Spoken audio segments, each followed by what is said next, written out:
हरे राम राम राम हरे हरे, हरे कृष्णा कृष्णा कृष्णा हरे हरे, हरे राम राम राम हरे हरे। सियावर रामचंद्र की, पवन सुत हनुमान की, वैदेही कोदंड राम की।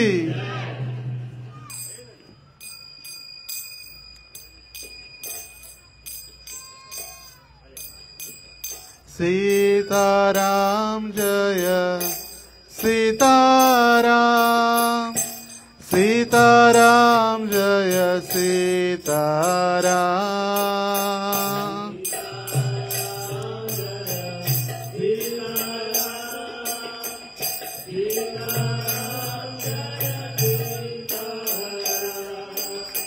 म्हणा सर्वजण। सीताराम जय सीताराम, सीताराम जय सीताराम।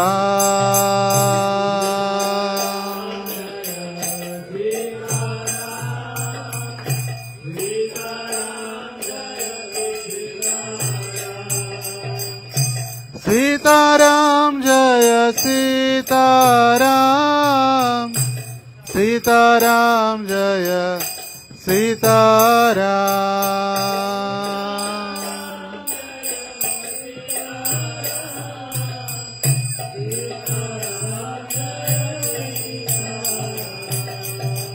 सीताराम जय सीताराम, सीताराम जय सीताराम।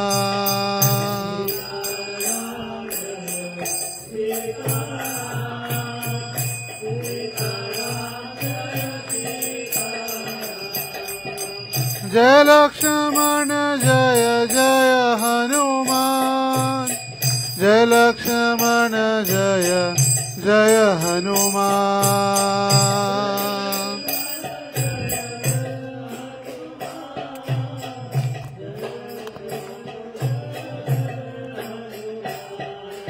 जय लक्ष्मण जय जय हनुमान, जय लक्ष्मण जय जय हनुमान।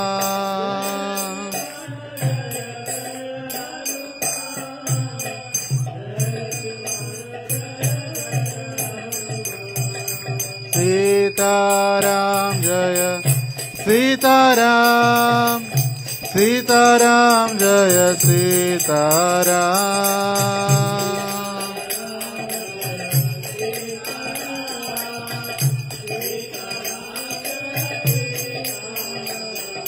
सीताराम जय सीताराम, सीताराम जय सीताराम।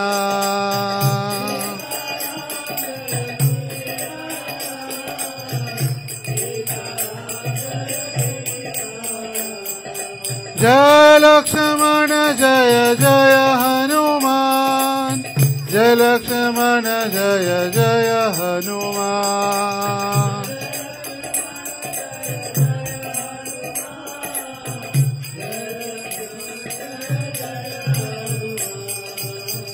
सीताराम सीताराम, सीताराम जय सीताराम।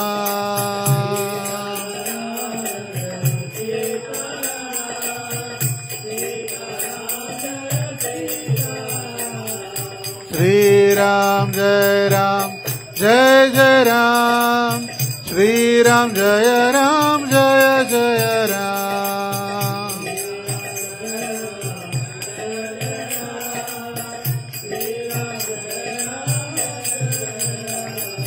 श्री राम जय जय राम, श्री राम जय जय Ram.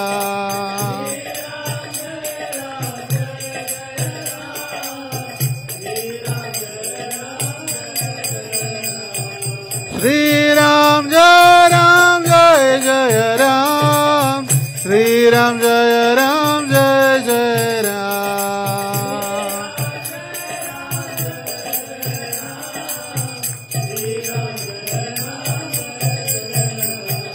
Sri Ram Jai Ram Jai Jai Ram, Sri Ram Jai Ram Jai Jai Ram.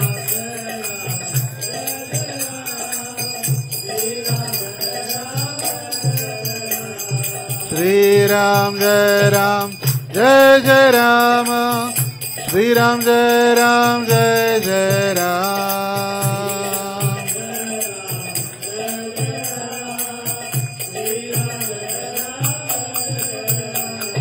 Jai Lakshman Jai Jai Hanuman, Jai Lakshman Jai Jai Hanuman.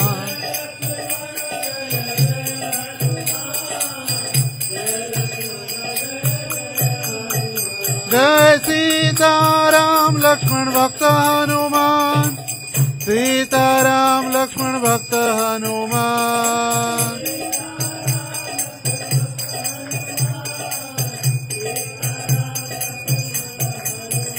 Jai Sita Ram Lakshman Bhakta Hanuman, Sita Ram Lakshman Bhakta Hanuman.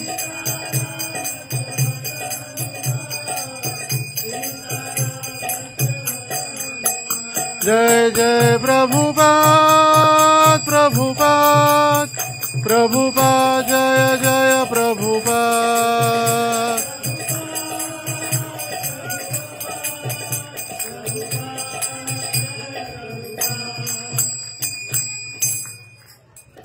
हरिनाम संकीर्तन की जय।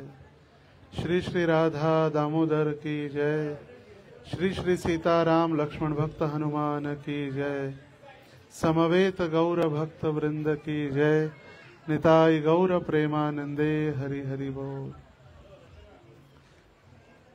सर्वजण माझ्या मागे हात जोडून म्हणा, रामाय रामभद्राय रामचंद्राय वेधसे रघुनाथाय नाथाय सीताय पतये नमः। आवाजाचा कमी आहे का? फार कमी आहे आवाज, ते वर ठेवा। ओम अज्ञानतिमिरान्धस्य ज्ञानाञ्जनशलाकया चक्षुरोन्मीलितं येन तस्मै श्री गुरवे नमः। मुखं करोति वाचालं पंगुं लंघायते गिरिं यत्कृपातमहं वन्दे श्रीगुरुं दीनतारिणं परमानन्दमाधवं श्रीचैतन्य ईश्वरम्। सर्वजण हात जोडा आणि माझ्या मागे म्हणा, ओम नमो भगवते वासुदेवाय।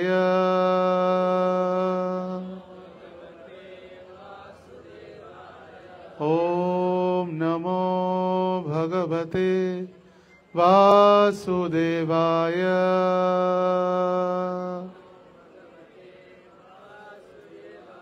ओम नमो भगवते वासुदेवाय।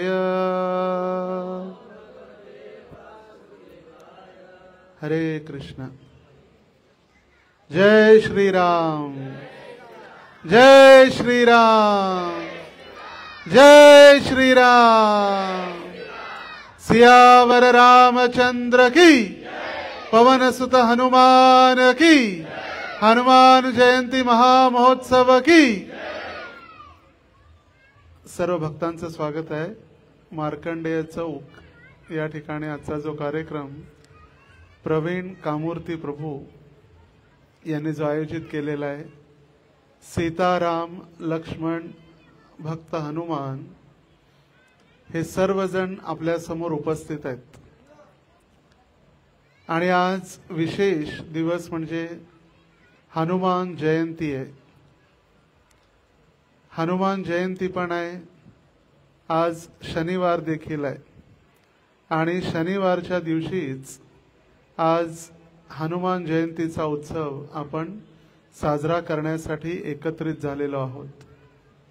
तर सर्वांना विनंती आहे की एक अर्धा तास सर्वांनी शांत बसा, बोलू नका आणि इकडं तिकडं बघून चर्चा करू नका। आणि आपल्या लहान मुलांना थोडं शांत बसवा।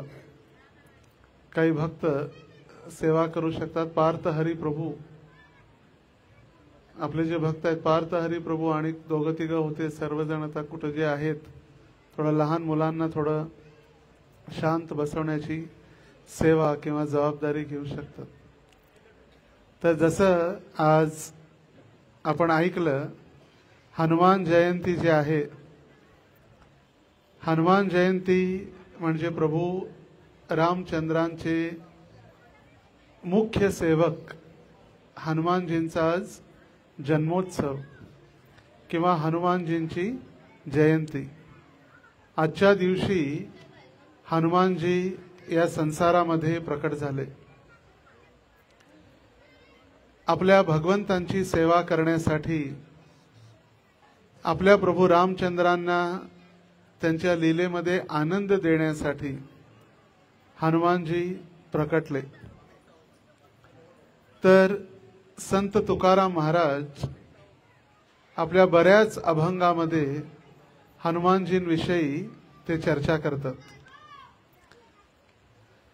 तुकाराम महाराज वर्णन करत आहेत, हनुमंत महाबळी रावणाची दाढी जाळी, तया माझा नमस्कार वारंवार निरंतर, करोणी उड्डाण केले लंकेचे शोधन, जाळी येली लंका धन्य धन्य म्हणे तुका. तर हनुमानजींविषयी त्यांचं वर्णन करते वेळी तुकाराम महाराज म्हणत आहेत, हनुमान अत्यंत महाबलवान आहेत, त्यांनी रावणाची दाढी जाळली. आता या ठिकाणी दाढी जाळली म्हणजे शब्दशः नाही, हा काव्यात्मक ते अभंग लिहित आहेत. आणि दाढी जाळणं म्हणजे त्यांचा अपमान करणं.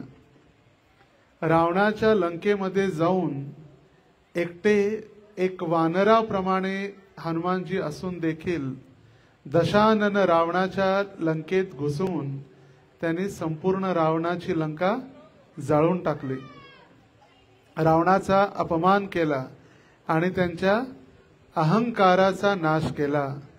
अशा हनुमंतास मी सतत नमस्कार करतो, तया माझा नमस्कार वारंवार निरंतर. पुन्हा पुन्हा मी अशा हनुमंतांना मी नमस्कार करत आहे. करोनी उड्डाण केले लंकेचे शोधन, उड्डाण करून आकाश मार्गे जाऊन त्यांनी लंकेचा शोध लावला.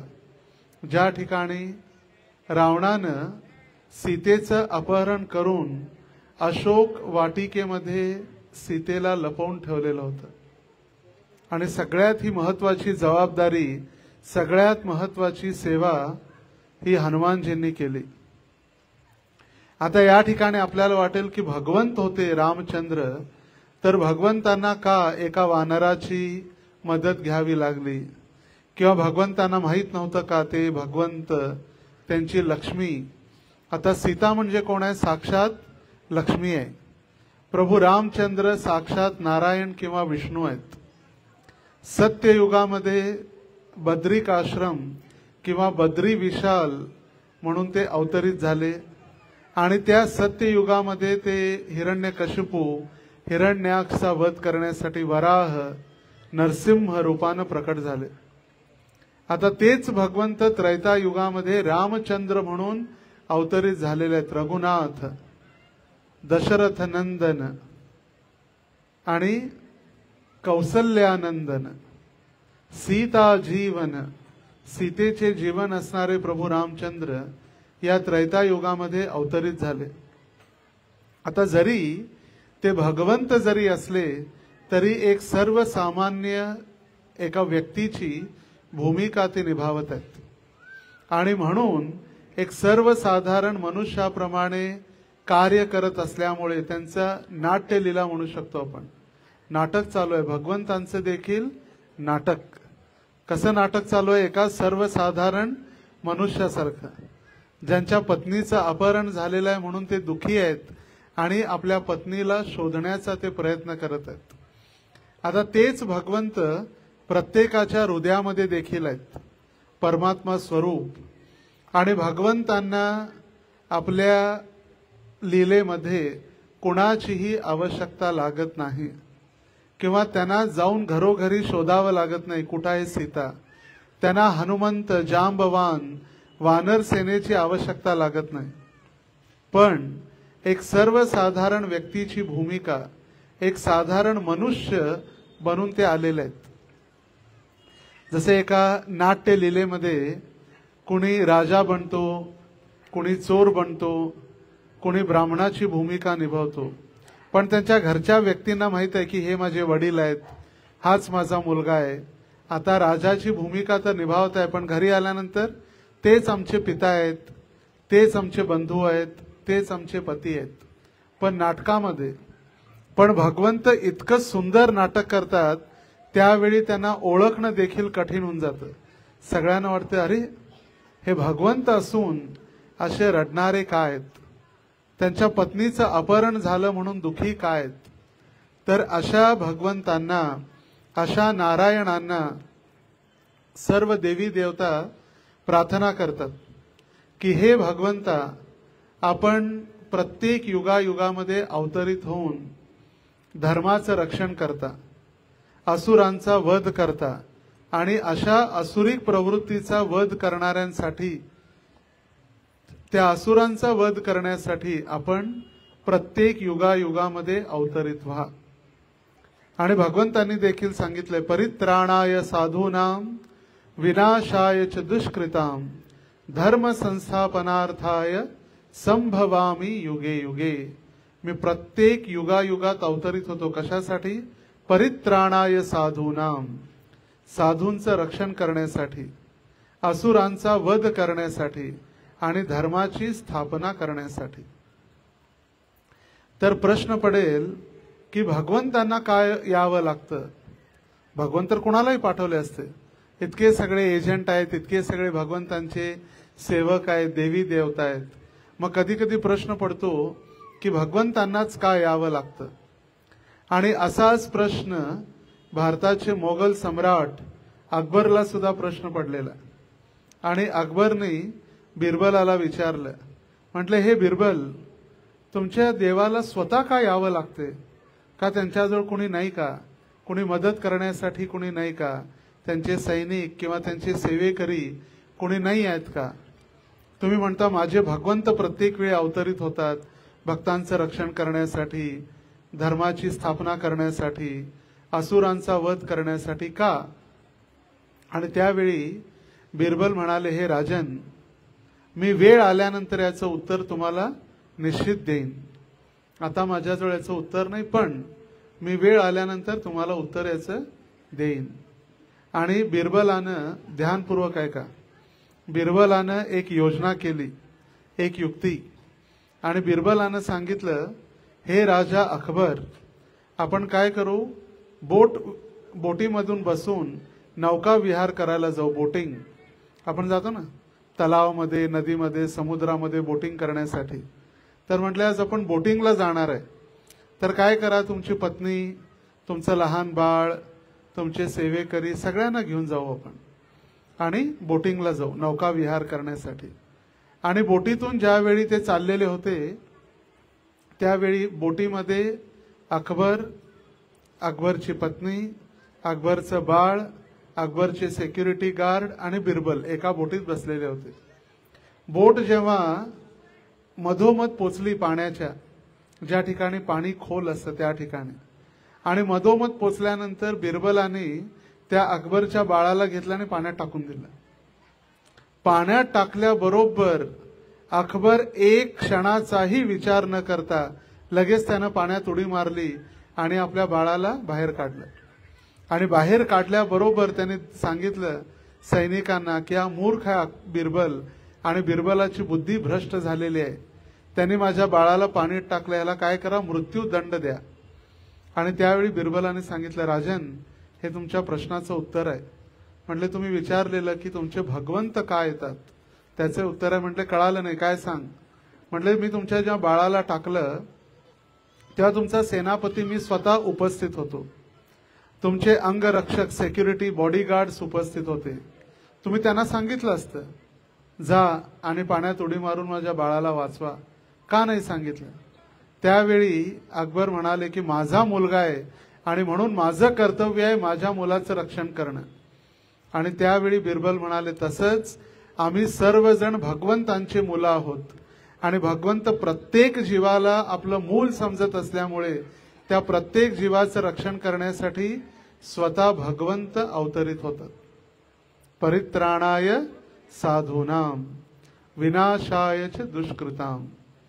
तर जसं प्रल्हादाकारणे स्तंभी नरहरी गुरुगुरुशी, प्रल्हादाचं रक्षण करण्यासाठी नरसिंहदेव प्रकट झाले, त्याचबरोबर आता या त्रैतायुगामध्ये प्रभू रामचंद्रांचा आश्रय घेण्यासाठी किंवा सीतेचं अपहरण करण्यासाठी रावण अवतरित झाला. आता रावण, कुंभकर्ण किंवा शिशुपाल, दंतवक्र, हिरण्यकशिपू आणि हिरण्याक्ष हे कोण आहेत? आता हे हिरण्याक्ष, हिरण्यकशिपू, रावण, कुंभकर्ण आणि शिशुपाल, दंतवक्र हे स्वतः भगवंतांच्या वैकुंठाचे द्वारपाल जय आणि विजय आहेत. वैकुंठासमोर असतात ना, मंदिरात आपण जातो, विष्णू मंदिरात जय आणि विजय मंदिराच्या द्वाराजवळ थांबलेले असतात, जे आपल्याला वैकुंठात जाण्याची अनुमती देतात. एके दिवशी चतुष्कुमार, सनक, सनातन, सनंदन हे चतुष्कुमार जे आहेत हे वैकुंठाच्या द्वारावरती पोचले आणि हे चतुष्कुमार ब्रह्माजींचे सगळ्यात पहिले पुत्र. पण त्यांनी सांगितलं, आमची आयु मर्यादा वाढू नये, वय जरी वाढलं तरी आमचं शरीर तेवढंच राहायला पाहिजे 5 वर्षाचं. आणि ते 5 वर्षाचं शरीर, भले त्यांची आयु किती जरी झालं, शरीर मात्र 5 वर्षाच्या बालकाप्रमाणे दिसतं. आणि ते कपडे वगैरे घातले नाही, असंच नग्न अवस्थेमध्ये फिरत फिरत फिरत वैकुंठात पोचले. आणि वैकुंठात ज्यावेळी पोचले त्यावेळी त्यांनी भगवंतांच्या दर्शनाची इच्छा केली आणि त्यावेळी त्या जय विजयाने सांगितलं, तुम्ही आज जाऊ शकत नाही. म्हटलं, अशा रूपात वैकुंठात? जसं जर कोणी नागडं जर मंदिरात पोचलं तर त्यांना पण दर्शनसाठी सोडणार का? नाही. हे असे विचित्र आजकाल असे नियम सुद्धा आहेत की बरमोडा, हाफ पॅन्ट, वेस्टर्न कपडे किंवा अर्धनग्न अवस्थेमध्ये भगवंतांचं दर्शन आपण अलाव करत नाही. तर त्याच पद्धतीनं त्यांना जाऊ नाही दिलं आणि त्यावेळी त्यांना सांगितलं की तुम्ही आता इथून निघून जा. आता वैकुंठ या शब्दाचा अर्थच आहे, वै म्हणजे नाही आणि कुंठ म्हणजे कष्ट. आपण ज्या जगात आहे त्याचं नाव आहे कुंठ, कारण या ठिकाणी सगळे कष्ट आहेत. शारीरिक कष्ट, मानसिक कष्ट, कष्टच कष्ट आहेत. दुःखाने भरलेलं आहे शरीर, हे जीवन. पण त्या वैकुंठामध्ये काहीही कष्ट नाही, म्हणून वैकुंठ, ज्या ठिकाणी कोणतंही कष्ट नाही. आणि त्या सनत कुमारांनी सांगितलं, चतुष्कुमारांनी, की अशा वैकुंठामध्ये तुम्ही आलात आणि तुम्ही तर आता तुमची तर राहण्याची योग्यता नाही, कारण तुम्ही दुसऱ्यांना कष्ट देण्याचं कार्य करत आहात आणि आम्ही तुम्हाला श्राप देतो की तुम्ही वैकुंठातून निघून जा आणि पृथ्वीवर मर्त्य लोकामध्ये तुम्ही असुर बना. आता श्राप दिल्यानंतर जय विजय घाबरले आणि हात जोडून प्रार्थना केली. म्हटले, अरे असा श्राप देऊ नका, आम्हाला क्षमा करा, मोठी चूक झाली, आम्ही ओळखू शकलो नाही आपल्याला. आणि त्यावेळी स्वतः नारायण बाहेर आल्या. नारायण म्हणाले, हे माझ्या इच्छेनेच झालेलं आहे, काही चिंता करू नका. आणि त्यावेळी जय विजयाने प्रार्थना केली. म्हटले, ह्याचा पर्याय काय? म्हटले, तुम्ही भक्त बनून 7 वेळा जन्म घ्या पृथ्वीवर किंवा असुर बनून 3 वेळा जन्म घ्या, तुम्ही ठरवा काय करायचं. आणि त्यावेळी जय विजयाने निर्णय घेतला. म्हटले, ठीक आहे, आम्ही असुर बनून 3 वेळा जन्म घेतो. तर पहिला जन्म हिरण्याक्ष, हिरण्यकशिपू, ज्यांना मारण्यासाठी स्वतः भगवंत वराह रूप आणि नरसिंह रूपामध्ये प्रकट झाले. दुसऱ्यांदा शिशुपाल, रावण आणि कुंभकर्ण त्रैतायुगामध्ये, तेच जय विजय आहेत. त्यावेळी प्रभू रामचंद्र आणि लक्ष्मणाने त्यांचा उद्धार केला. आणि तिसऱ्यांदा द्वापार युगामध्ये तेच जन्माला आले, शिशुपाल आणि दंतवक्र. कंस नव्हे, शिशुपाल आणि दंतवक्र हे दोघ जण, जय आणि विजय. तर 3 वेळा असुरांचं शरीर प्राप्त केलं, स्वतः भगवंत प्रकट झाले, त्यांचा उद्धार केला आणि भगवंतांनी त्यांना पुन्हा वैकुंठात पाठवलं. तर यांना पृथ्वीवरती पाठवण्याचं कारण काय?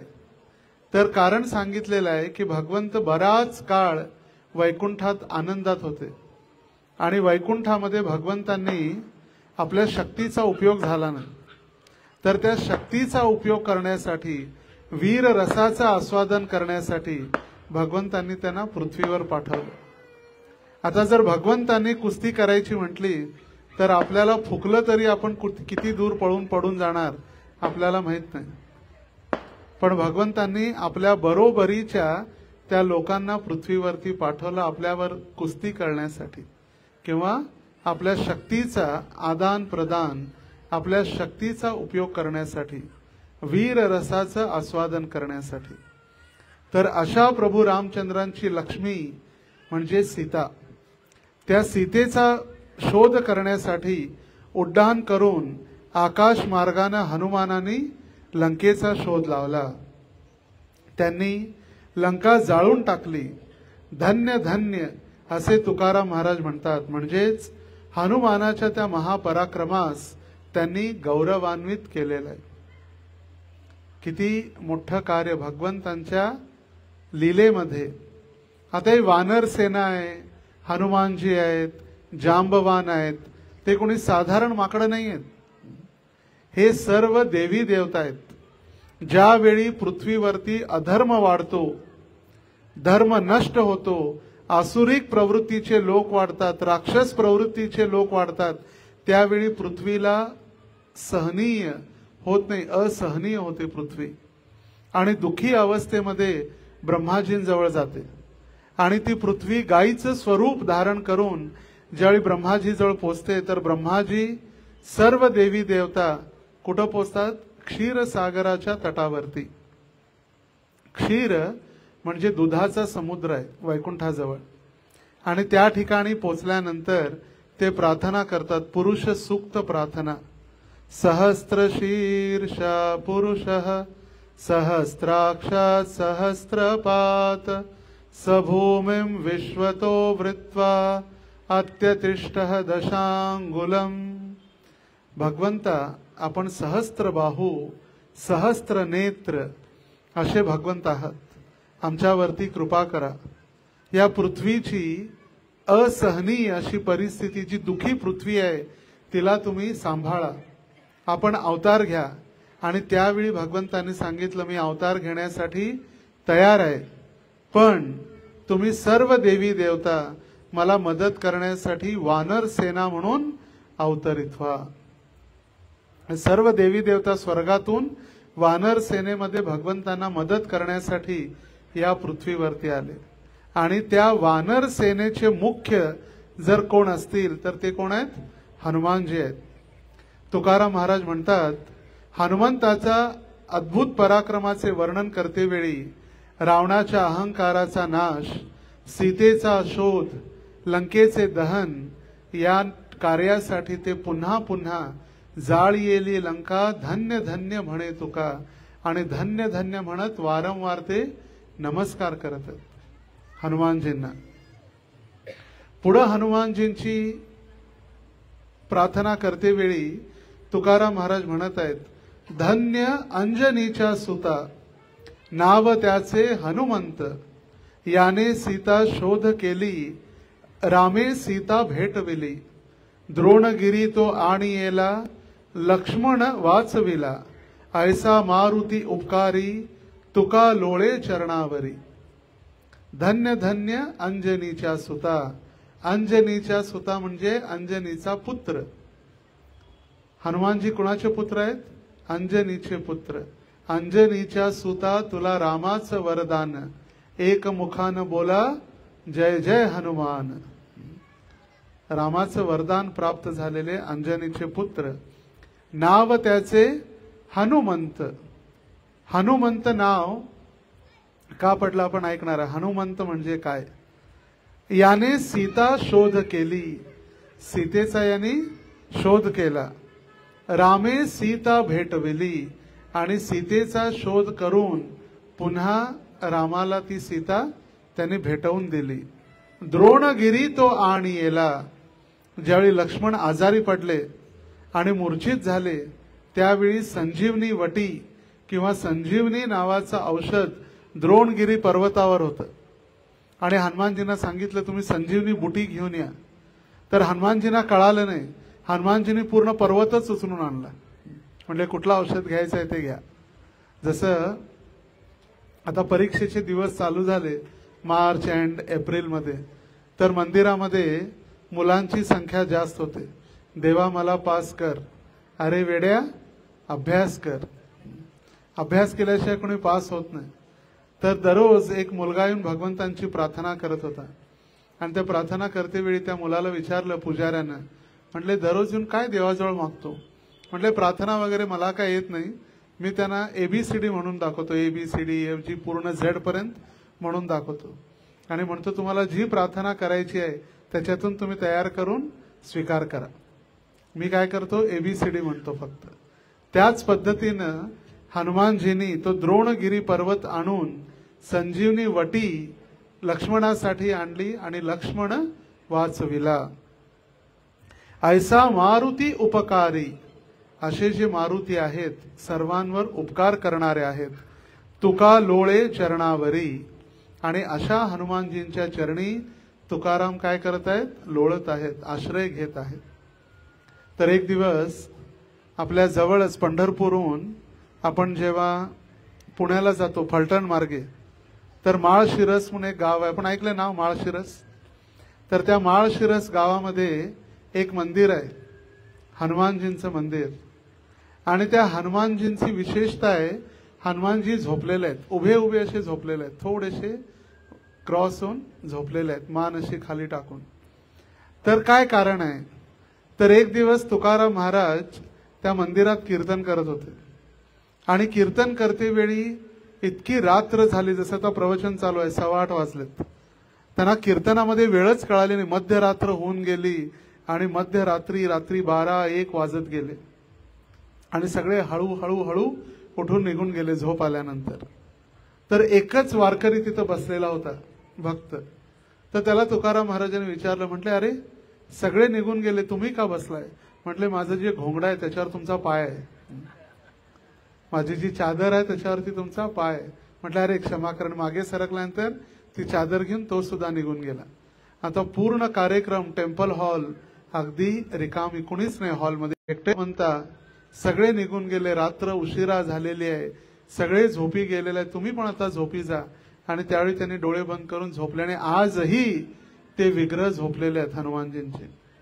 एका भक्तांनी भक्ताला दिलेली उपदेश किंवा त्यांना सांगितलं तुम्ही झोपा, आणि तुकाराम महाराजांच्या आदेशावरून हनुमानजी झोपले. तर भगवंत हनुमानजी किंवा भगवंतांचे महान भक्त जे चिरंजीवीमध्ये एक आहेत. आजही हनुमानजी पृथ्वीवरती आहेत. आजही या ब्रह्मांडामध्ये हनुमानजी आपल्या भक्तांना वेळोवेळी दर्शन देत आहेत. चिरंजीवी म्हणजे ते कधीही त्यांचा मृत्यू होणार नाही, अमर चिरंजीवी. जसा अश्वत्थामा एक चिरंजीवी आहे, त्याला भगवंतांनी दंड दिला आणि त्याला सोडून दिला, त्याचे अर्धे केस कापले, त्याचा मणी काढला आणि सांगितलं तू असाच आजीवन, तुला कधी मृत्यू प्राप्त होणार नाही. तर अश्वत्थामा हनुमानजी हे चिरंजीवी मध्ये आहेत. तर वर्णन करण्यात आलेलं आहे स्तुती करताना, अगदी प्रसिद्ध हा श्लोक आहे. मनोजवम मारुततुल्य वेगम जितेंद्रियं बुद्धिमतां वरिष्ठं वातात्मजं वानरयूत मुख्यं श्रीरामदूतं शरणं प्रपद्ये. मनोजवम मारुततुल्य वेगम. मनोजवम म्हणजे काय, ही जी प्रार्थना आहे हनुमानजींची, तर किंवा प्रणाम मंत्र आपण म्हणू शकतो हनुमानजींचा. तर या प्रणाम मध्ये हनुमानजींना प्रणाम करण्यात आलेला आहे. मनोजवम म्हणजे मनाच्या वेगासारखा वेग असणारा. आता मनाचा वेग, जर आपण म्हटलं मुंबई तर आपलं मन मुंबईला पोहोचलेलं असतं. आपण म्हटलं लंडन तर मन लंडनला पोहोचलं असतं. लंडनला जाण्यासाठी कमीत कमी 10 तास विमानाचा प्रवास आहे मुंबईहून, आणि इथून मुंबई 12 तास. तर जवळजवळ 20 तास जर पकडले तर मन एका क्षणामध्ये पोचतं. तर तितक्या वेगानं जर आपण म्हटलं सिद्धेश्वर मंदिर जायला 15-20 मिनिटं तरी लागतील गाडीवर, चालत 2 तास, पण आपण जसं म्हणतो आपलं मन त्या ठिकाणी पोचलेलं असतं. तर त्या मनाच्या वेगानं धावणारे हनुमानजी मनोजवम मारुत तुल्य वेगम. मारुत म्हणजे हवा, वायूच्या वेगानं धावणारे. मारुत म्हणजे हवेचा किंवा वायूचा एक समानार्थी शब्द आहे. तर मारुत म्हणजे हवेच्या वेगानं धावणारे. जितेंद्रियम आपल्या इंद्रियांवर नियंत्रण प्राप्त केलेले. जित इंद्रिय, इंद्रिय म्हणजे आपले कान नाक डोळे जे इंद्रिय आहेत त्याच्यावरती त्यांनी नियंत्रण प्राप्त केलेलं आहे. आपण जर जास्त वेळ प्रवचन केलं तर झोप येणार, भूक लागणार, शरीर इकडं तिकडं हलणार, कधी संपतंय कधी संपतंय, पण त्यांना काही नाही. एकदा कीर्तनात बसले तर रात्रंदिवस भूक तहान सगळं नियंत्रण केलेले. बुद्धिमताम वरिष्ठम, जितकेही या संसारामध्ये बुद्धिमान लोक आहेत, वरिष्ठ म्हणजे त्यामध्ये सर्वश्रेष्ठ. बुद्धिमताम वरिष्ठम. वातात्मजम, वात आत्मजः, वात म्हणजे वायू, आत्मज म्हणजे पुत्र. वायुदेवांचे ते पुत्र आहेत. वानर यूथ मुख्यम, वानर सेनेचे नेता मुख्य. वानरांचं जी वानर सेना आहे त्याचे मुख्य किंवा अधिपती. श्रीरामदूतम, रामाचे दूत, रामाचे मेसेंजर. रामाचा संदेश घेऊन कुठे गेले? सीतेला भेटण्यासाठी.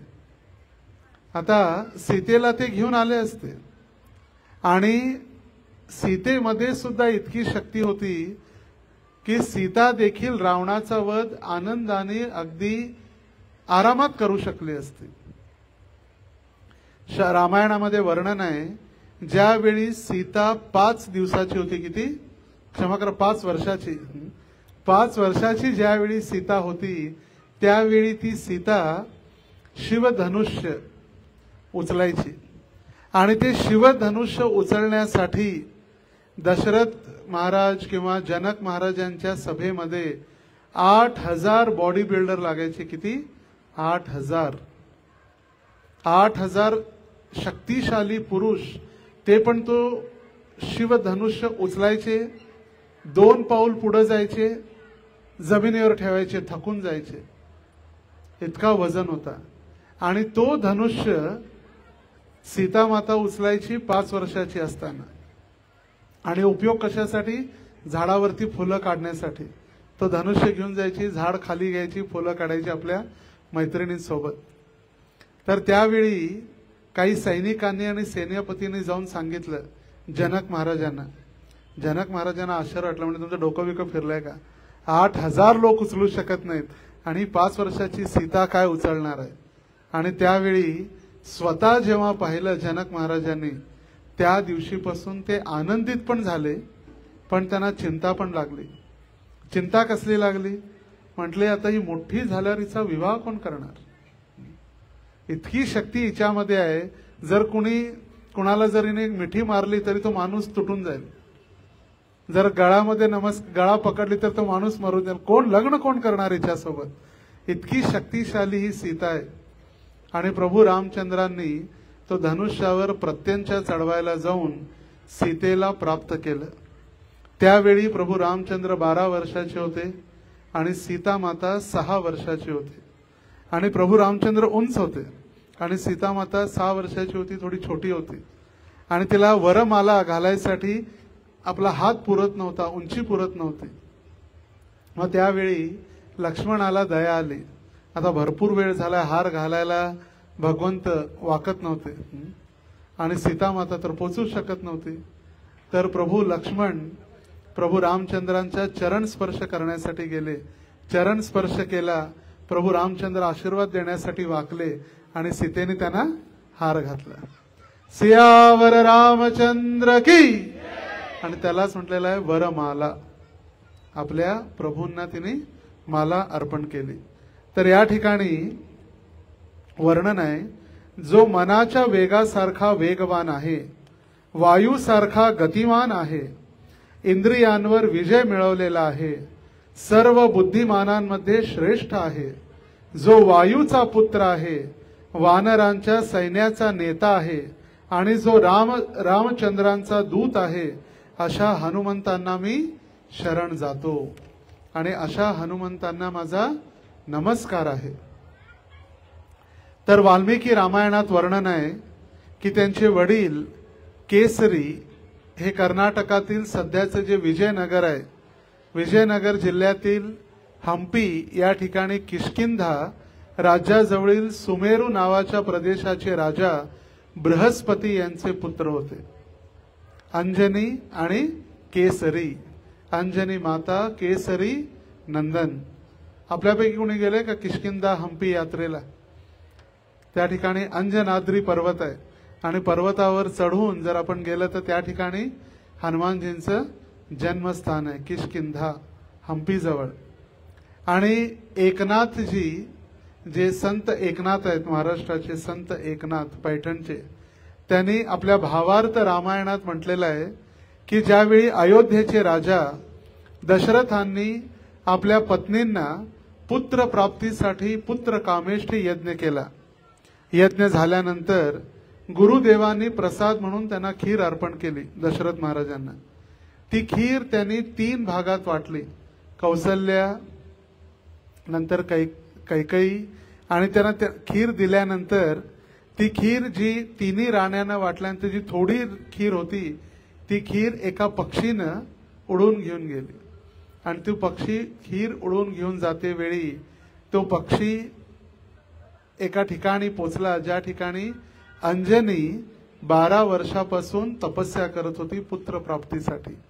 आणि त्या खिरीचा एक भाग प्राप्त झाला त्या अंजनीला.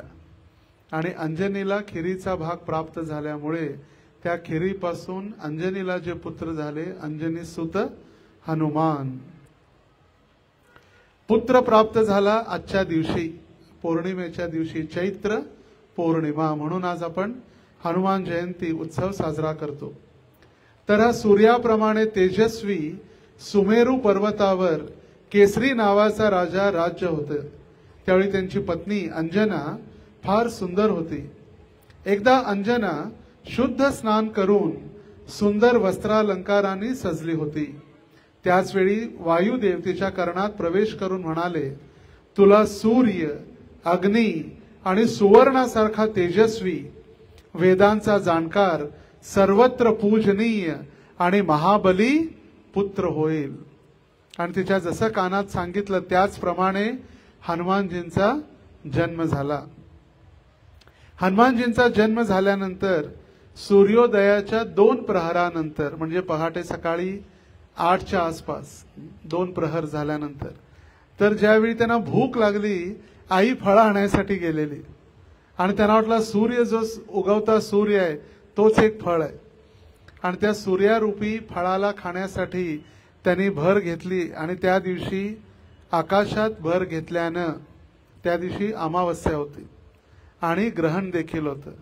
आणि राहूला काय वाटलं की दुसरा राहू इथं कुणी आलाय की काय, म्हणून राहू तिथून पळून गेला आणि चंद्रग्रहण टळलं. त्याशी जे ग्रहण होतं ते ग्रहण टळून गेलं. त्यावेळी इंद्राने हनुमंतरावर वज्र प्रहार केला, त्यामुळे त्यांच्या हनुवटीला इजा झाली आणि म्हणून त्यांचे नाव झालं हनुमान. हनुवटीला म्हणजे हा जो भाग आहे त्या हनुवटीला इंद्रानी वज्रानी केलेल्या प्रहारामुळे त्यांना कष्ट झालं. जसं बालाजी भगवंतांच्या दर्शनासाठी देखील आपण जातो आणि बालाजीला देखील अनंत तलवार त्यांनी काय मारलेला त्या रॉडनी, लोखंडी जो रॉड आहे, आणि तो रॉड आजही आपण बालाजी भगवंतांच्या दर्शनासाठी आज जातो. मंदिराच्या समोरच अगदी जे मुख्य गोपुरम आहे, ज्या ठिकाणी पाय धुवून आपण मंदिरात प्रवेश करतो, तिथं तो लटकवलेला आहे. त्यांनी सुद्धा लागलेलं होतं भगवंतांना. आणि म्हणून तिथं चंदन आणि कर्पूर लावून थंड केला जातो तो भाग. आणि त्या इंद्राच्या वज्रानं सूर्यग्रहण रोखण्यासाठी यांना पुढाकार घेतला किंवा फळ म्हणून ते खाण्यासाठी गेले. त्यावेळी इंद्राच्या वज्राने त्यांना इजा पोचली म्हणून त्यांचं नाव झालं हनुमान. आणि हनुमान नाव तर प्राप्त झालं, पण या इंद्राच्या उदंडपणाला शिक्षा देण्यासाठी वायुदेवता क्रोधित झाले. कारण काय, कोण आहेत आता, वायूचे पुत्र आहेत. आणि वायुपुत्र असल्यामुळे वायुदेवांचा क्रोध पाहिल्यानंतर इंद्र घाबरला. सर्व देवी देवता त्या ठिकाणी प्रकट झाले आणि सर्वांनी इंद्रांनी सहित वायुदेवांची क्षमा मागितली. आणि त्यावेळी सर्व देवता एकत्रित येऊन हनुमानजींना काय काय आशीर्वाद दिला बघा. ब्रह्माजींनी त्यांना अमर होण्याचा आशीर्वाद दिला. कधीही तुम्ही मरणार नाही, अमरत्वाचं वरदान ब्रह्माजीने दिलं. चिरंजीवी भव. इंद्रानं आशीर्वाद दिला की माझ्या वज्रानं किंवा असे जे मोठमोठे शस्त्र आहेत त्या शस्त्रांनी कधीही तुमचा मृत्यू होणार नाही, तुम्हाला कधी कष्ट होणार नाही. सूर्यानं आपला आशीर्वाद दिला की माझा अंश मी तुम्हाला देतो, त्यामुळे तुम्ही शास्त्रामध्ये पारंगत व्हाल, तुम्हाला सर्व शास्त्र प्राप्त होतील. वरुणानं त्यांना जल आणि पाश यापासून कोणतेही कष्ट होणार नाहीत हा आशीर्वाद दिला. यमराजानं यमदंड पासून तुम्हाला कोणतं कष्ट होणार नाही म्हणून त्यांना आशीर्वाद दिला. कुबेरानं शत्रूंचा नाश करण्यासाठी त्यांना गदा प्रदान केली. त्यांच्याजवळ जी गदा आहे हनुमानजींजवळ ती कुणी दिलेली आहे, कुबेराने दिलेली आहे, शत्रूंचा नाश करण्यासाठी. शंकरांनी त्यांना अजय बनण्यासाठी आशीर्वाद दिला, तुम्ही कधीही हरणार नाही. आणि विश्वकर्म्यांनी मय निर्मित कोणतेही अस्त्र शस्त्र आणि यंत्र हानिकारक ठरणार नाही असा आशीर्वाद विश्वकर्मांनी दिला. तर या सर्वांचा आशीर्वाद प्राप्त झाल्यामुळे हनुमानजी इतके शक्तिशाली आहेत. अजेयम, त्यांना कुणीही हरवू शकत नाही, त्यांना कुणीही मारू शकत नाही. तसंच जे भगवंतांचे भक्त आहेत त्यांना माहित आहे, मारे कृष्ण राखे के, राखे कृष्ण मारे के. ज्याला जर भगवंतांनी वाचवायचा प्रयत्न केलेला आहे त्याला कुणीही मारू शकत नाही. पण ज्याला भगवंतांनी मारण्याचं ठरवलेलं आहे त्याला कुणीही वाचवू शकत नाही. आपल्याला जर कळालं मी बाहेर आल्यानंतर ऍक्सिडेंट होणार गाडीत बसून आणि माझा मृत्यू आहे म्हणून बाहेर जात नाही, घरात एक कुठला तरी साप येणार, विंचू येणार, चावणार आणि मरणार.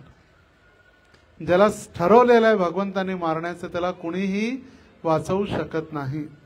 भगवंतांचं एक नाव आहे सहस्त्र बाहू, सहस्त्राक्ष, हजारो डोळे, हजारो हात असलेले सहस्त्र बाहू. जेव्हा ते भगवंत आपल्याला काही देतात त्यावेळी आपण म्हणतो भगवान देताय तो कैसे देताय, छप्पर फाड़ के देताय. आणि भगवंत देतात त्यावेळी छप्पर फाडून देतात. आणि तेच भगवंत जर आपल्याकडून काही काढून घ्यायचं म्हटले तर दोन हाताने किती जरी पकडलं तर आपण पकडू शकत नाही. आणि म्हणून आजच्या दिवशी हनुमानजींच्या चरणी आपण प्रार्थना केली पाहिजे. या सर्व वरांमुळे हनुमानाने जे असीम पराक्रम केले ते त्यांच्या भक्तांमध्ये प्रसिद्ध आहेत. आणि अजूनही काही लोकांना ते माहीत नाहीत. पण रामायण, पद्मपुराण, स्कंदपुराण, वायुपुराण या ग्रंथामध्ये हनुमानजींची अशा अनेक लीलांचं वर्णन करण्यात आलेलं आहे. कित्येक लीला, ज्या लीला आजही लोकांना माहीत नाही. लोकांना वाटते एक साधारण वानर आहे आणि सर्वजण पूजा करतात, फक्त ब्रह्मचारी आहेत, शक्ती देतात नाही. पण ते भगवंतांचे महान सेवक आहेत आणि त्यांना भगवंतांप्रती भगवंत आनंदित होतील म्हणून इतकं त्यांना भगवंतांविषयी प्रेम आहे. एक दिवस त्यांनी पाहिलं सीतामाता आपल्या केसामध्ये शेंदूर लावत होती. म्हटले सीतामाताने विचारलं, म्हटले माते हा शेंदूर का लावताय आपण? म्हटले प्रभू रामचंद्र प्रसन्न होतात फार या शेंदूरमुळे. तर थोड्या वेळाने पाहिलं हनुमानजींनी पूर्ण आपल्या अंगाला शेंदूर लावलेला होता. आपण म्हणतो ना हनुमानजींच्या मंदिरात शेंदूर पूर्ण अंगाला केसरी. तर विचारलं, म्हटले का लावला? म्हटले तुम्हाला एवढंच लावल्यावर प्रसन्न होतील भगवंत, तर मी पूर्ण शरीरावर लावला भगवंतांना प्रसन्न करण्यासाठी. तर हे हनुमानजी आजच्या दिवशी प्रकट झाले आणि प्रभू रामचंद्र किंवा राम लक्ष्मण सीता हनुमानजींशिवाय कधी पूर्ण होत नाही। राम दरबार ज्याला म्हणतो त्या राम दरबारामध्ये भरत आणि शत्रुघ्न नसतील कदाचित तर चालेल, पण राम लक्ष्मण सीता आणि हनुमानजींशिवाय राम दरबार कधीही पूर्ण होत नाही। आणि अशा भगवंतांचे दास हनुमानजींची आज हनुमान जयंती पौर्णिमेचा दिवस आहे। तर आपण हनुमानजींच्या चरणी आज प्रार्थना केली पाहिजे प्रत्येकाने की जी शक्ती आपल्याजवळ आहे भगवंतांना प्रसन्न करण्यासाठी, जी शक्ती आपल्याजवळ आहे भगवंतांची भक्ती करण्यासाठी, त्या शक्तीमधला एक बिंदू जरी आपल्याला प्राप्त झाला तर आपलं जीवन यशस्वी होईल आणि आपल्यालाही हे शरीर त्याग केल्यानंतर भगवान रामचंद्र आणि सीता माता यांची सेवा आपल्याला प्राप्त होईल। हरे कृष्णा कृष्णा कृष्णा हरे हरे, हरे राम राम राम हरे हरे। सियावर रामचंद्र की, पवन सुत हनुमान की, वैदेही कोदंड राम की, निताई गौर प्रेमानंदे हरि हरि बोल। या ठिकाणी जे भगवंत आहेत त्यांचं नाव आहे वैदेही कोदंड राम। वैदेही विदेही राजाची कन्या वैदेही म्हणजे सीता, त्याचबरोबर कोदंड राम ज्यांनी आपल्या हातामध्ये धनुष्य घेतलेलं आहे। सर्वांना दर्शन होते भगवंतांचं, किती सुंदर वैदेही कोदंड राम आणि त्यांच्या चरणामध्ये हनुमानजी गदा धारण करून गदा घेऊन बसलेले आहेत भगवंतांचं रक्षण करण्यासाठी किंवा सेवा करण्यासाठी। आदेश सांगा काय करू, दासोस्मी मी तुमचा सेवक आहे। वैदेही कोदंड राम की, निताई गौर प्रेमानंदे हरि हरि बोल।